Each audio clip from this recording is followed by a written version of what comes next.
ನಮ್ಮ ರೈತರು ಕಬ್ಬಿಗೆ ಕೇಳ್ತಿರುವಂಥ ಬೆಲೆ ಏನಿದೆ ಇದನ್ನ ಸರ್ಕಾರದವರಾಗಿರ್ಬೋದು ಅಥವಾ ಫ್ಯಾಕ್ಟ್ರಿಯವರಾಗಿರ್ಬೋದು ಕಣ್ಣು ಮುಚ್ಕೊಂಡು ಕೊಡ್ಬೋದು. ಯಾಕೆ ಅಂತ ಹೇಳ್ತೀನಿ ಕೇಳಿ. 1 ಟನ್ ಕಬ್ಬಿನಿಂದ ಸುಮಾರು 120 kg ಸಕ್ಕರೆ ಉತ್ಪಾದನೆ ಆಗುತ್ತೆ. 1 kg ಸಕ್ಕರೆಯನ್ನು ಇವರು ಸುಮಾರು 40 ರಿಂದ 45 ರೂಪಾಯಿಗೆ ಮಾಡ್ತಾರೆ.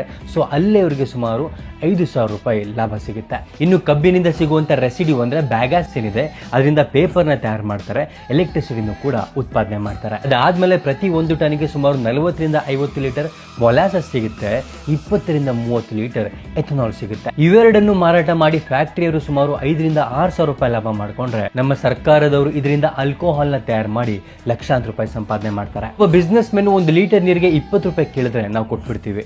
ಅದೇ ಅರ್ಧ ಆಲೂಗೆಡ್ಡೆ ಹಾಕಿ ಮಾಡಿರುವಂತಹ ಒಂದು ಚಿಪ್ಸ್ಗೆ 20 ರೂಪಾಯಿ ಕೇಳಿದ್ರು ಕೂಡ ನಾವು ಕೊಟ್ಬಿಡ್ತೀವಿ. ಆದ್ರೆ ನಮ್ಮ ರೈತರು ವರ್ಷ ಇಡೀ ಕಷ್ಟಪಟ್ಟು ಬೆಳೆದಂತಹ ಬೆಳೆಗೆ ಒಂದೊಳ್ಳೆ ಬೆಲೆ ಕೊಡ್ರಪ್ಪ ಅಂದ್ರೆ ಎಲ್ರಿಗೂ ಕೂಡ ಉರಿದ್ಬಿಡುತ್ತೆ. ಸೊ ನಮ್ಮ ರಾಜ್ಯದ ಎಲ್ಲ ರೈತರ ಪರವಾಗಿ ನಾನು ನಮ್ಮ ರಾಜ್ಯ ಸರ್ಕಾರಕ್ಕೆ ಮನವಿ ಮಾಡ್ಕೊತೀನಿ, ಕಬ್ಬಿಗೆ ನಮ್ಮ ರೈತರು ಕೇಳ್ತಿರುವಂಥ ಒಂದು ವೈಜ್ಞಾನಿಕ ಬೆಲೆನ ನಿಗದಿ ಮಾಡಿ ನಮ್ಮ ರೈತರನ್ನ ಕಾಪಾಡಿ. ಬಿಕಾಸ್ ರೈತರಿದ್ರೆ ನಾವು, ರೈತರಿದ್ರೆ ನೀವು.